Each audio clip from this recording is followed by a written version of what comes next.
ಏನಾದರೂ ಸದನದಲ್ಲಿ ಪ್ರಸ್ತಾಪಿಸಿದಷ್ಟು ಅಗ್ರೆಸಿವ್ ಆಗಿ ಅಷ್ಟು ಕಾನ್ಫಿಡೆಂಟ್ ಆಗಿ ಅವರಿಲ್ಲ, ಯಾಕೆ? ಏನಾದರೂ ಸಮಸ್ಯೆ? ನೋಡಿ, ನಿನ್ನೆ ಮಾನ್ಯ ಮಂತ್ರಿಗಳು ಹೋಗಿ ಹೋಮ್ ಮಿನಿಸ್ಟರ್ ಅವರು ಭೇಟಿಯಾಗಿದ್ದಾರೆ. ಅವರು ಮನವಿ ಮಾಡಿಕೊಂಡಿದ್ದಾರೆ. ಅದ್ರ ಮೇಲೆ ಹೋಮ್ ಮಿನಿಸ್ಟರ್ ಅವರು ಏನು ಮಾಡಬೇಕು ಅಂತ ನೋಡ್ತೀನಿ ಅಂತ ಕೂಡ ಹೇಳಿದ್ದಾರೆ. ಆದರೆ ಇದನ್ನು ತನಿಖೆ ಆಗಬೇಕು, ವಿಶೇಷ ತನಿಖೆ ಆಗಿ ಒಂದು ಉನ್ನತ ಮಟ್ಟದ ಅಧಿಕಾರಿ ನೇಮಕ ಮಾಡಬೇಕು ಅಂದರೆ ಕಂಪ್ಲೇಂಟ್ ಬೇಸಿಸ್ ಮೇಲೆ ಮಾಡಬೇಕಾಗುತ್ತೆ. ದಟ್ಸ್ ಹೌ ಇದು. ಸೊ ಆದ್ದರಿಂದ ಇದು ಸದನದಲ್ಲೂ ಪ್ರಸ್ತಾಪ ಆಗಿರೋದ್ರಿಂದ ಮತ್ತು ಸದಸ್ಯರು ಕೂಡ ಎಲ್ಲರೂ ಮಾತನಾಡೋದ್ರಿಂದ ಯಾರ್ಯಾರಿಗೆ ಈ ಹನಿ ಟ್ರ್ಯಾಪ್ ಭೀತಿ ಇದೆ ಅಥವಾ ಆಗಿದೆ ಅಂತ ಅನಿಸ್ತಾ ಇದೆ, ಕಂಪ್ಲೇಂಟ್ ಕೊಟ್ಟರೆ ಗೌರ್ಮೆಂಟ್ ವಿಲ್ ಇನ್ವೆಸ್ಟಿಗೇಟ್ ಅಂತ ಭಾಳ ಕ್ಲಿಯರಾಗಿ ಹೇಳಿದ್ದೀವಲ್ಲ. ಅಲ್ಲ ಸರ್, ಹೈಕಮಾಂಡ್ ಎಂಟ್ರಿಯಿಂದ ಸೈಲೆಂಟ್ ಆದ್ರೆ ರಾಜಣ್ಣ ಅವರಂತ ನೋಡಿ ಬನ್ನಿ, ಈಗ ಹೈಕಮಾಂಡ್ ಯಾಕ್ರಿ ಎಂಟ್ರಿ ಆಗುತ್ತೆ? AICC ಅಧ್ಯಕ್ಷರಿಗೆ ಬೇರೆದು ಮಾಡೋದಿರೋದಿಲ್ಲ. ಅವತ್ತು ಮಾನ್ಯ ಮುಖ್ಯಮಂತ್ರಿಗಳು ಮನೆಗೆ ಬರ್ತೀನಿ ಅಂದಿದ್ರು.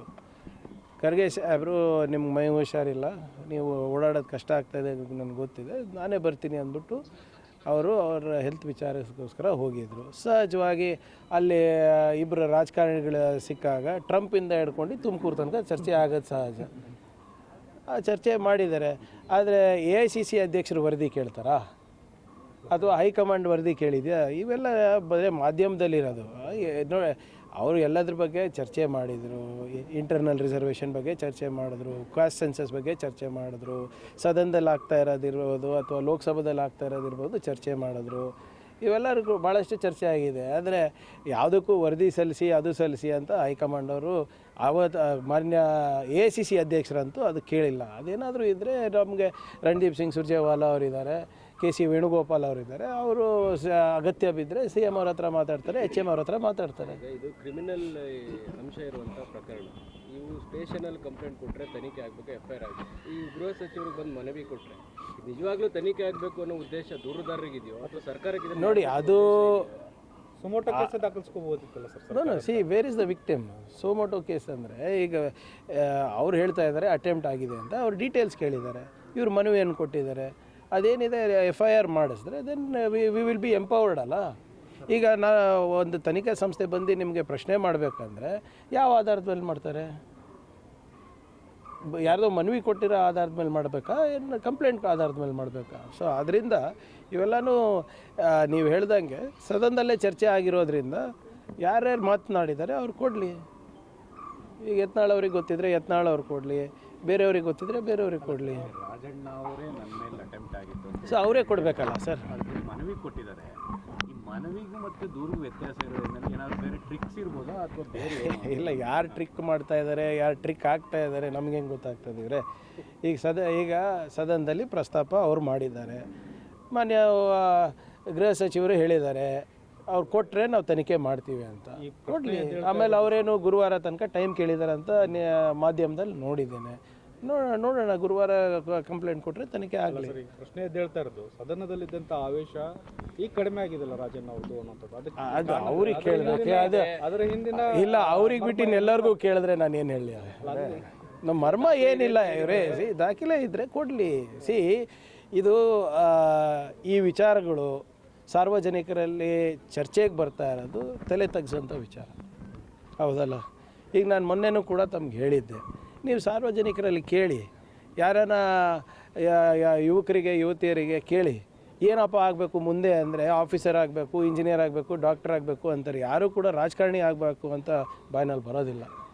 ಆಲ್ದೋ 6 ಕೋಟಿ ಜನರಲ್ಲಿ ಬರೀ 224 ಜನಕ್ಕೆ ಅವಕಾಶ ಸಿಗ್ತದೆ, ಶಾಸನ ಮಾಡುವ ಅವಕಾಶ. ಶಾಸನಗಳಿಂದ ನಾವು ನಮ್ಮ ಜನರ ಪರಿಸ್ಥಿತಿಯನ್ನು ಬದಲಾಯಿಸ್ಬೋದು. ಏನು ಬದಲಾವಣೆಯನ್ನು ನಾವು ಕಾಣಬೇಕಂತೀವಿ, ಆ ಬದಲಾವಣೆಯನ್ನು ನಾವು ತರ್ಬೋದು. ಅಂಥ ಜಾಗದಲ್ಲಿ ಕೂತಾಗ ನಮ್ಮ ಕ್ರೆಡಿಬಿಲಿಟಿಯನ್ನು ನಾವೇ ಡ್ಯಾಮೇಜ್ ಮಾಡ್ಕೊಳೋದು ಎಷ್ಟು ಒಳ್ಳೆಯದು ಅಂತ ನಾವೆಲ್ಲರೂ ಆತ್ಮಾವಲೋಕನ ಮಾಡ್ಕೋಬೇಕು. ಇದು ಬರೇ ಈ ವಿಚಾರದಲ್ಲಲ್ಲ, ಹಿಂದೆ ಇದೇ ಸದನದಲ್ಲಿ BJP ಅವ್ರು ಏನು ಹೇಳಿದ್ರು, ಯಾರು ಏಕಪತ್ನಿ ವ್ರತೆ ಅಲ್ಲ ಅಂತ ಹೇಳಿದ್ರು. ಏನದರ ಅರ್ಥ? ಅವ್ರು ಇರದೇ ಇರ್ಬೋದು, ಹಂಗಂದರೆ ನಾವು ಅಷ್ಟೇನಾ? ನಿನ್ನೆ ಇನ್ನೊಬ್ಬರು ಮಾಜಿ ಶಾಸಕರು ಹೇಳ್ತಾರೆ 222 ಜನ ಇದ್ದಾರೆ, ಅಂದರೆ ಸ್ಪೀಕರು ಇದ್ದಾರೆ, ಆಪೋಸಿಷನ್ ಲೀಡ್ರು ಇದ್ದಾರೆ, CM ಇದ್ದಾರೆ, ಡೆಪ್ಟಿ CM ಇದ್ದಾರೆ. ಏನಿದು ಹುಡುಗಾಟಿಕೆ? ಜನರು ನೋಡ್ತಾ ಇದ್ದಾರೆ. ಯಾವ ಜನರು ನಮ್ಗೆ ಮತ ಹಾಕಿದ್ದಾರೆ, ಯಾವ ಜನರು ನಮ್ಮಿಂದ ನಿರೀಕ್ಷೆ ಇಟ್ಟಿದ್ದಾರೆ, ಏನು ಉತ್ತರ ಕೊಡೋಕ್ಕಾಗ್ತದೆ? ನೀವು ಹೇಳ್ದಂಗೆ ಮುಜುಗರ ತಂದಿದೆಯಾ? ಹೌದು, ಮುಜುಗರ ತಂದಿದೆ. ನಮ್ಮ ಪಕ್ಕದ ಮನೆಯವ್ರು ಏನು ಅನ್ಕೋಬೇಕು, ನಮ್ಮ ಸ್ನೇಹಿತರು ಏನು ಅನ್ಕೋಬೇಕು, ನಮ್ಮ ಸ್ನೇಹಿತರ ಮಕ್ಕಳು ಏನು ಅನ್ಕೋಬೇಕು, ನಮ್ಮ ಮಕ್ಕಳ ಸ್ನೇಹಿತರು ಏನು ಅನ್ಕೋಬೇಕು, ನೀವೇನು ಅನ್ಕೋಬೇಕು? ಏನಾದರೂ ಉಳಿಸ್ಕೊಂಡಿದ್ದೀವ ನಾವು ಸ್ವಲ್ಪನಾ? ಬಟ್ ಇದಕ್ಕೆ ಒಂದು ಎಂಡ್ ಅನ್ನೋ ಥರ ಆಗಬೇಕು ಅನ್ನೋದು ರಾಜಣ್ಣ ನಿನ್ನೆ ಹೇಳಿದ್ದು ಕೂಡ ಅದೇ. ಏನೇನ್ರಿ ಈಗ ನೀವು ನಮ್ಮ ಇತಿಹಾಸ ತೆಗೆದು ನೋಡಿ, ನಮ್ಮ ಇತಿಹಾಸ ಎಲ್ಲ ವಿಶ್ವದ ಇತಿಹಾಸ ತೆಗೆದು ನೋಡಿ. ಸಾಮ್ರಾಜ್ಯಗಳು ಬೆಳೆದಿದ್ದು ಇರ್ಬೋದು, ರಾಜಕಾರಣಿಗಳು ಬೆಳೆದಿದ್ದು ಇರ್ಬೋದು, ಇದೇ ಸಂಸ್ಕೃತಿನಲ್ಲಿ ಬಂದಿದೆ. ಏನು ಮಾಡೋಕ್ಕಾಗುತ್ತೆ? ನಾವೆಲ್ಲರೂ ನಮ್ಮ ನಿಯಂತ್ರಣದಲ್ಲಿ ಇರಬೇಕು. ನಮಗೂ ಸ್ವಲ್ಪ ನೈತಿಕತೆ ಇರಬೇಕಲ್ಲ. ಸುಮ್ಮನೆ ಯಾರೋ ಏನೋ ಹೇಳ್ತಾರೆ, ಯಾರೋ ಏನೋ ಮಾಡಿಸ್ತಾರೆ ಅಂದರೆ ನಾವು ಸಸೆಪ್ಟೇಬಲ್ ಇದ್ದೀವಂತನಾ? ಅದಾದಮೇಲೆ ಹಿಂಗೆಲ್ಲ ಬಂದು ಮಾತಾಡೋದು ಸರಿನಾ? ಆಯಿತು, ನೀವು ಈಗ ಯಾರೇ ಇರ್ಬೋದು, ಈಗ ಆಗಿದ್ರೆ ಕೊಡಲಿ, ಕಂಪ್ಲೇಂಟ್ ಕೊಡಲಿ, FIR ಆಗುತ್ತೆ, ತನಿಖೆ ಆಗಲಿ. ನಿಮಗೂ ಎಲ್ಲರಿಗೂ ಅದೇ ಬೇಕಲ್ವಾ? ನಿಮಗೂ ಅದೇ ಬೇಕು, ಮಾಡಿಸ್ದವರಿಗೂ ಅದೇ ಬೇಕು, ಮಾಡಿಸ್ಕೊಂಡವರಿಗೂ ಅದೇ ಬೇಕು, ಸಾರ್ವಜನಿಕರಿಗೂ ಅದೇ ಬೇಕು, ಮಾಧ್ಯಮದವರಿಗೂ ಅದೇ ಬೇಕು. ಅಂದರೆ ತನಿಖೆ ಆಗಬೇಕು ಅಷ್ಟೇ. ತನಿಖೆ ಆಗಬೇಕಾದ್ರೆ ಪ್ರಕ್ರಿಯೆ ಇದೆ, ಆ ಪ್ರಕ್ರಿಯೆ ಪ್ರಕಾರ ನಡ್ಕೊಳ್ಳಿ ಎಲ್ಲರೂ ಅಷ್ಟೇ. DK ಶಿವಕುಮಾರ್ ಅವರ ವಿರುದ್ಧ ರಾಜ್ಯಾದ್ಯಂತ ಪ್ರತಿಭಟನೆಗಳು ನಡೀತಾ ಇದೆ, ಅವರ ಹೇಳಿಕೆಯನ್ನು ವಿರೋಧಿಸಿ ಸಂವಿಧಾನದ. ನೋಡಿ, ಇವರು BJPಯವರು ತಿರ್ಚುವೆ ಎಲ್ಲನೂ ಹೇಳಿಕೆ ಕೊಟ್ಟಿದ್ದಾರೆ. ಇದೇ ಪ್ರತಿಭಟನೆಗಳು ಅನಂತಕುಮಾರ್ ಹೆಗಡೆ ಇದ್ದಾಗ ಯಾಕಾಗಿಲ್ಲ? ಇದೇ ಪ್ರತಿಭಟನೆಗಳು ಅಮಿತ್ ಶಾ ಅವರು ಸಂಸದದಲ್ಲಿ, ಲೋಕಸಭಾದಲ್ಲಿ ಏನು ಹೇಳಿದರು? ಅಂಬೇಡ್ಕರ್ ಅವರ ಹೆಸರು ಜಪ ಮಾಡ್ತಾಯಿದ್ದೀರ, ಮಾಡೋದು ಒಂದು ಫ್ಯಾಷನ್ ಆಗಿಬಿಟ್ಟಿದೆ, ದೇವ್ರ ಹೆಸರು ಇಷ್ಟು ಜಪ ಮಾಡಿಬಿಟ್ಟಿದ್ರೆ ನಿಮ್ಮ ಮುಕ್ತಿಯನ್ನು ಸಿಗ್ತಾ ಇತ್ತು ಅಂದಾಗ ಎಲ್ಲಿದ್ರು ಇವರೆಲ್ಲ BJPಯವರು? ಸಂವಿಧಾನ ಬೇಡ, ನಮಗೆ ಮನುಸ್ಮೃತಿ ಬೇಕು ಅಂತ RSS ಅವ್ರು ಹೇಳಿದಾಗ ಯಾಕೆ ಪ್ರತಿಭಟನೆ ಮಾಡಿಲ್ಲ?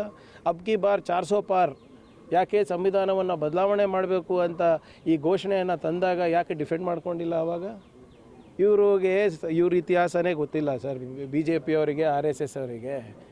ನಾವು ಈ ಸದನದಲ್ಲಿ 3 ಪ್ರಶ್ನೆ ಕೇಳಿದೆ, ಕೊಟ್ಟರೆ ಉತ್ತರ ನಮಗೆ. RSS ಅವರು ಸಂವಿಧಾನ ವಿರೋಧಿ, ಸಂವಿಧಾನವನ್ನು ತಿರಸ್ಕರಿಸಿ ಮನುಸ್ಮೃತಿನೇ ನಮ್ಮ ಸಂವಿಧಾನ ಆಗಬೇಕು ಅಂತ ಹೇಳಿದ್ರಾ? ಇಲ್ಲ. 150 ಬಾರಿ ನಿಮ್ಮ ರಾಮಲೀಲಾ ಮೈದಾನದಲ್ಲಿ ಪ್ರತಿಭಟನೆ ಮಾಡಿದ್ರಾ? ಇಲ್ಲ. 52 ವರ್ಷ ನಮ್ಮ ರಾಷ್ಟ್ರ ಬಾವುಟನೇ ಹಾಕಿಲ್ಲ ಸರ್ ಇವರು ದೇಶಭಕ್ತಿ ಬಗ್ಗೆ ಮಾತಾಡ್ತಾರಾ? ಸಂವಿಧಾನದ ಬಗ್ಗೆ ಮಾತಾಡ್ತಾರಾ? ಭಾಳ ಕ್ಲಿಯರಾಗಿ ಬಾಬಾ ಸಾಹೇಬ್ ಅಂಬೇಡ್ಕರ್ ಅವರೇ ಸಾವರ್ಕರು ನಮಗೆ ಸೋಲಿಸಿದ್ದು ಅಂತ ಪತ್ರ ಬರೆದ ಮೇಲೂ ಅದನ್ನು ಡಿಫೆಂಡ್ ಮಾಡ್ಕೋತಾರಲ್ಲ ನಾಲಾಯಕರು ಇವರು. ಇವತ್ತು ಅವ್ರು ಯಾವುದಕ್ಕೆ ಪ್ರತಿಭಟನೆ ಮಾಡ್ತಾಯಿದ್ದಾರೆ ಅದಕ್ಕನ್ನ ಹೇಳಲಿ ಅವರು. ಸರಿ, ಕರ್ನಾಟಕದಲ್ಲಿ ಮುಸ್ಲಿಂ ಮೀಸಲಾತಿ ಬಗ್ಗೆ BJP ಮಾತಾಡ್ತಾರೆ. ಉತ್ತರ ಪ್ರದೇಶದಲ್ಲಿ 32,000 ಜನ. ನಾನು ಇದನ್ನು ಕೂಡ ಹೇಳಿದೆ ಸರ್, ನೀವು ನನ್ನ ಪ್ರಸಾರನೇ ಮಾಡಲ್ಲ. ನಾನು ಅವಾಗ ಒಂದು ವಾರದ ಹಿಂದೆನೇ ಹೇಳಿದೆ, ತಾವೆಲ್ಲರೂ ಇದ್ರಿ ಅಲ್ಲಿ. ಸೌಗಾದೆ ಮೋದಿ ಎಲ್ಲಿ 32 ಲಕ್ಷ ಕಿಟ್ ಕೊಡ್ತೀನಿ ಅಂದರೆ ಇದು ಮುಸ್ಲಿಂ ಓಲೈಕೆ ಅಲ್ವಾ? 20 ಈಗ ಮಹಾರಾಷ್ಟ್ರ, ಗುಜರಾತ್, ಉತ್ತರ ಪ್ರದೇಶ್, ಮಧ್ಯಪ್ರದೇಶನಲ್ಲಿ ಏನಿಲ್ಲ ಅಂದರೂ 27 ಸಮುದಾಯಗಳು, ಮುಸ್ಲಿಂ ಸಮುದಾಯಗಳು OBCನಲ್ಲಿ ಬರುತ್ತೆ. ಅವ್ರಿಗೆ ರಿಸರ್ವೇಷನ್ ಇಲ್ವಾ ಅಲ್ಲಿ? ಇವರು ಏನು ಸದನದಲ್ಲಿರ್ಬೋದು, ಹೊರಗಡೆ ಇರ್ಬೋದು, ಇದು ರಿಲಿಜಿಯಸ್ ಬೇಸ್ಡ್ ರಿಸರ್ವೇಷನ್ ಅಂತ ಇದ್ರೆ ಏನಾದರೂ ಸ್ವಲ್ಪನ ಕಾಮನ್ ಸೆನ್ಸ್ ಇದೆಯಾ ಇವರಿಗೆ? ಸಾಮಾನ್ಯ ಪ್ರಜ್ಞೆ ಇದೆಯಾ ಇದಕ್ಕೆ? 4 ಕಮಿಷನ್ಗಳು, ನಿಮ್ಮ ಜಸ್ಟಿಸ್ ಚಿನ್ನಪ್ಪ ಕಮಿಷನ್ ಇರ್ಬೋದು, ರವಿ ವರ್ಮ ಕುಮಾರ್ ಕಮಿಷನ್ ಇರ್ಬೋದು, ಹಾವ್ನೂರು ಸಮಿತಿ ಇರ್ಬೋದು, ಎಲ್ಲ 4 ಸಮಿತಿಗಳು ಏನೇನಿದೆ, ಮುಸ್ಲಿಂ ಅವರು ಆರ್ಥಿಕವಾಗಿ, ಸಾಮಾಜಿಕವಾಗಿ ಮತ್ತು ಶೈಕ್ಷಣಿಕವಾಗಿ ಹಿಂದುಳಿದ ವರ್ಗ ಅಂತ ಕ್ಲಾಸಿಫೈ ಮಾಡಿರೋದು. ಚಿನ್ನಪ್ಪ ರೆಡ್ಡಿ ವರದಿನಲ್ಲೂ ಅದೇ ಇದೆ. 4 ವರದಿಗಳಿದೆ. Socially, economically and educationally backward class. 1995ಗೆ ಬ್ಯಾಕ್ವರ್ಡ್ ಕ್ಲಾಸಿಗೆ ಹಾಕಿದಾಗ BJPಯವರು ಏನು ಮಾಡ್ತಾಯಿದ್ರು? ಈ 4 ಕಮಿಷನ್ದು ಅಧ್ಯಕ್ಷರು ಯಾರು? ಮುಸಲ್ಮಾನರ, ಹಿಂದೂಗಳೇ ಇದ್ರಲ್ಲ ಅವ್ರು ತಾನೇ ಇವರು ಬ್ಯಾಕ್ವರ್ಡ್ ಕ್ಲಾಸ್ ಅಂತ ಹಾಕಿರೋದು. ಕ್ಯಾಟಗರಿ 1, ಕ್ಯಾಟಗರಿ 2, 2A ನಾವು ಮೀಸಲಾತಿ ಕೊಟ್ಟಿದ್ದೀವಿ. ಆ ಮೀಸಲಾತಿಯನ್ನು 2Bಗೆ ವಿಸ್ತರಣೆ ಮಾಡ್ತಾಯಿದ್ದೀವಿ. SC ST ಏನು ಕಾಂಟ್ರಾಕ್ಟರ್ಸಲ್ಲಿ ಮೀಸಲಾತಿ ಇತ್ತು ಅದಕ್ಕೆ ವಿಸ್ತರಣೆ ಮಾಡ್ತಾಯಿದ್ದೀವಿ. ಇದು ರಿಲಿಜಿಯಸ್ ಬೇಸ್ಡ್ ಹೆಂಗಾಯಿತು? ಅದಕ್ಕೆ ನಾನು ಹೇಳ್ತಾ ಇರೋದು, ಇವರು ವಾಟ್ಸಪ್ ಯೂನಿವರ್ಸಿಟಿ ಬಿಟ್ಟು ಸ್ವಲ್ಪ ಸಂವಿಧಾನದ ಅರಿವನ್ನು ಮೂಡಿಸ್ಕೊಂಡ್ರೆ ಇವೆಲ್ಲ ಸಮಸ್ಯೆ ಆಗಲ್ಲ. ಆ ಕಡೆ ಸಂವಿಧಾನನೂ ಕರೆಕ್ಟಾಗಿ ಓದ್ಕೊಳಲ್ಲ, ಜಜ್ಮೆಂಟು ಸರಿಯಾಗಿ ನೋಡೋದಲ್ಲ, ಕಮಿಷನ್ ರಿಪೋರ್ಟು ನೋಡೋದಿಲ್ಲ, ಸುಮ್ಮನೆ ಬೀದಿಗೆ ಇಳಿದು ಜನರ ದಾರಿ ತಪ್ಪಿಸೋದು. ಇವ್ರ ಮಕ್ಕಳೆಲ್ಲ ಆರಾಮಾಗಿ ಒಳಗಡೆ AC ಚೇಂಬರ್ನಲ್ಲಿ ಕೂತಿರ್ತಾರೆ. ಪಾಪ ಜನರ ದಿಕ್ಕು ತಪ್ಪಿಸಿ ಬಡವರಿಗೆ ಮಾತ್ರ ಪ್ರತಿಭಟನೆ ಮಾಡ್ಸೋದು ಇವರು. Okay, thank you. ಇದೆಲ್ಲ ಅಡ್ರೆಸ್ ಆಗಿದೆ. ನಿಮ್ಮ TV ಚಾನಲ್ ಅವರು ಹಾಕಲ್ಲ, ಇವರು ಹಾಕಲ್ಲ. ಸೌಗಾದೆ ಮೋದಿ. ಈಗ ನಾನು ಅವತ್ತೇನು ಹೇಳಿದೆ, ಪಾಪ ಈಗೆಲ್ಲ ಯತ್ನಾಳವರು ಎಲ್ಲರೂ ಟೋಪಿ ಹಾಕೊಂಡು ಮಸೀದಿ ಮುಂದೆ ಲೈನಲ್ಲಿ ನಿಂತ್ಕೋಬೇಕಾಗುತ್ತೆ ಅಂತ ಹೇಳಿದೆ. ಆದರೂ ನೀವು ಸರವಣ ಅವ್ರಿಗೆ ಮಾತ್ರ ಹಾಲು ಕುಡಿದಿದ್ರೆ ನೀವು ಕುಡಿದಿದ್ರೆ